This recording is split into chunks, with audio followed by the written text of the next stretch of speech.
while everyone's having a coffee break, well-earned coffee break, because they've been sorting through this PCR, which has been a huge bale. It was a huge bale, now it's sort of about down to half. Slowly getting there. We're slowly getting there. Greg's going to talk us through why we're doing the bale audit and how we've separated all the different plastics in all the different bins, and take it away. Thanks, Greg. Sal. Yeah, as you can see, PCR bale, and what we've got right here, right now, is the natural fraction. So what we want to do is go through this bale, pull it all apart and find out what actually is going into the rubbish bin and getting back to these guys at the MRFs and waste stations to say, how can we use these materials? So like right now we've got a natural fraction, you can see the labels on it, but that's no worries, we can sort with that, you know.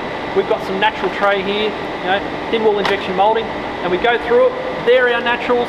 The same thing over here, so we've got the white fractions with the white trays, so how much is there of as a percentage of that bale that we can then say, all right, we can use that into this application.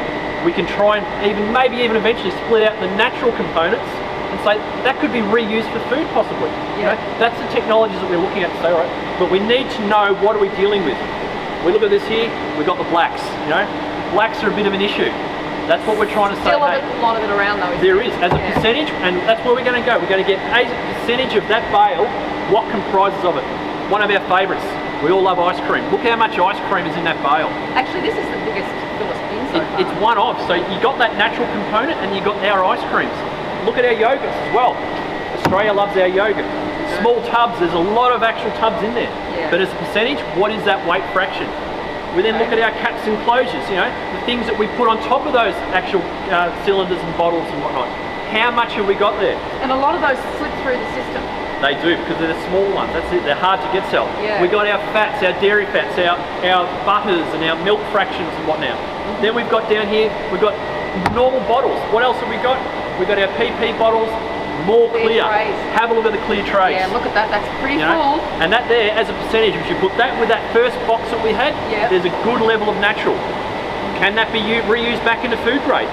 Why couldn't it? You know, let's go through those technologies and find out what we can do to put them back into service and make that circularity loop. That's what we're after here, guys. Missed trays. This is a really good one. Not much in there. So we know that the sorting from the sorting stations where they're doing those MRF bales, they're actually pulling a lot of those issues out. Oh, so they're not getting to this stage? They're not getting this stage. So yeah, as a percentage, we're going to do this as a percentage weight. It's going to be very, very small as a percentage, but it is still there. So these are a problem? Bit of a problem, yeah, because there might be a bit of a PET or a laminate tray. We don't want to put that in with. So yeah, they're mixed. Exactly right. They're a mixed resin base. And that just makes it really hard along your process, doesn't it? It's a contaminant. Oh, what's this black? Black tray. Black trays. Mixed it up with the other black. Exactly. So that probably should go over in the other black tray. But again, that is just one little lonesome black tray. Polypropylene other. The other bin for polypropyl. So what's in here? A variety of garden bins. There was a bit of a rake in there before. So lots of different things are still made from polyprop. That has a use, people. Yeah, it's valuable. You know, you can still use it. The average person would think that's just rubbish. That's not valuable. usable. That's valuable. That can be reprocessed. Yeah. That can go back into the non-food type applications.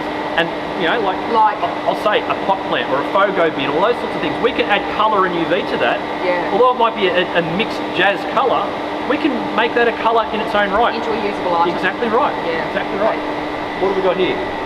High density polyethylene. So that is primarily a polypropylene bale.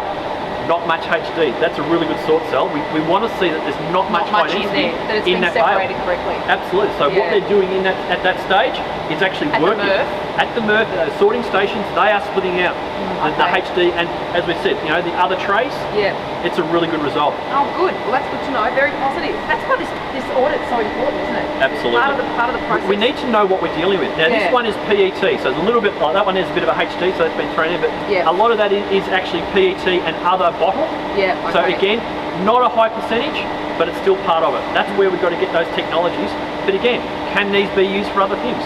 Absolutely. Yeah. You know, we pull out the PET, we pull out the high density. This one is the hard one. Yeah. This is the dirty other. So this is your paper, your laminates and whatnot, your PE, laminate films, etc., your cardboards. We had a thong go in there before. Yeah. All these things are what we are putting in our recycle bin. Again, the awareness of the people. Yeah. What can be recycled. Well, people get so confused, they just throw it in. Absolutely. And they think you're doing the right thing as They well. do. So that's the They other do. thing. We've got aluminium in there. Yeah, there's aluminium cans. There was a little bit of glass in So there as well. Was there? Yeah. So if you, well, and that's actually quite. There's a lot in there. That will be interesting to see what percentage that is. Yeah. Yeah. And then the final one, we've got a little bit of polypropylene bottle, but Yeah. again, overall, Yeah. you see what the majority are. The naturals, Yeah. a bit of the white in the yogurts, Yeah. the milk fats, the ice cream, The ice cream. they are all totally recyclable. Absolutely. All a valuable resource. Totally. And, okay. All right. Well, that's great. What's next? Well, you go have a little line to show you where this stuff gets actually processed. Let's So have once a we get crunched up, what do we do with it? Where do we put it? Yeah. What's the end result? Where does it go? You might be sitting on it in a minute. Could be. There's a chair. There's a chair in there. There's a chair. See you later, guys.